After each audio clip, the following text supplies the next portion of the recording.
When a widow's home went up in flames, the truth that rose from the ashes would burn a whole village. The sun dipped low behind the palm trees as Mama Tinu, a widow of 7 years, stirred her pot of yam pottage. Her small clay house stood at the edge of the village, humble, quiet, and often forgotten.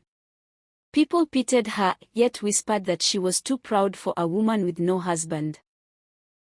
Still, she worked hard, sold her firewood in the market, and cared for her daughter, Tinu, who was barely 12. But what the widow didn't know was that envy had been watching her like a shadow waiting for nightfall. That night, a scream tore through the stillness. Mama Tinu. Fire. Flames swallowed the widow's heart in seconds. The dry thatch roof burned like paper, the wind fanned the inferno. Neighbors ran with buckets of water, shouting, praying, but it was too late. Everything she owned gone. When the fire died, someone whispered, she must have angered the gods. Another hissed, or maybe she used witchcraft and it backfired. The widow knelt before the smoldering ruins, clutching her daughter, tears streaking her ash-stained face.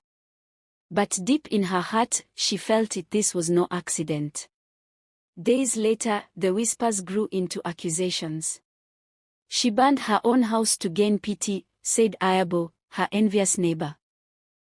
I saw her walking near the shrine that night. The elders summoned Mama Tinu. Her heart trembled as she stood before the Baal, the village head. Widow, he said coldly, the people say you consort with dark spirits. What do you say? I swear by Ogun, I did no such thing, she cried.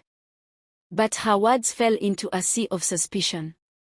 The elders decided she must cleanse herself by drinking the water of truth, a dangerous ritual that only the innocent survived. The widow lifted the calabash with trembling hands. The crowd held its breath. Ogun, Sango, and the spirits of truth, if I lie, let this water destroy me, she whispered. She drank. Minutes passed. Her eyes closed, then opened again. She stood tall. A collective gasp swept through the crowd. She was alive. The ritual had spoken, she was innocent. But before anyone could celebrate, a young boy stepped forward.